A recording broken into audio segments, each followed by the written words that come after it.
শনিবারেই ইরানের ওপর ভয়াবহ আঘাত হানা হবে, এমন ইঙ্গিত দিয়ে মার্কিন প্রেসিডেন্ট ডোনাল্ড ট্রাম্প বলেছেন, যা হবে দেশটির নির্দিষ্ট কিছু এলাকা ও জনসমষ্টিকে সম্পূর্ণ ধ্বংস ও নিশ্চিত মৃত্যুর মুখে ঠেলে দেওয়ার মতো ঘটনা।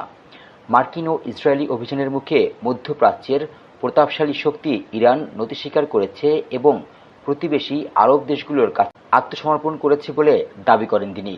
নিজের সোশ্যাল মিডিয়া প্ল্যাটফর্ম ট্রুথ সোশ্যালে দেয়া এক বিস্ফোরক পোস্টে ট্রাম্প এই দাবি করেন। মার্কিন প্রেসিডেন্ট ডোনাল্ড ট্রাম্প আরও বলেন, বর্তমানে প্রচণ্ড চাপের মুখে থাকা ইরান মধ্যপ্রাচ্যের প্রতিবেশীদের কাছে ক্ষমা চেয়েছে এবং তাদের কাছে নতি স্বীকার করেছে। তারা প্রতিশ্রুতি দিয়েছে যে প্রতিবেশীর উপর আর কোনো হামলা চালানো হবে না। এদিকে বাহরাইনে মার্কিন ঘাঁটি লক্ষ্য করে ইরান হামলা চালিয়েছে। দেশটির ইসলামী বিপ্লবী গার্ড কোর আইআরজিসি জানায়, বাহরাইনে জুফায়ার ঘাঁটি লক্ষ্য করে এই ক্ষেপণাস্ত্র হামলা চালানো হয়েছে। কেশমের একটি পানি প্ল্যান্টের উপর মার্কিন হামলার জবাবে এই হামলা চালানো হয়। ইরানের পররাষ্ট্রমন্ত্রী আব্বাস আরাকচি এর আগে বলেছিলেন, ওই মার্কিন হামলায় ৩০টি গ্রামের পানি সরবরাহে বাধা সৃষ্টি করেছে।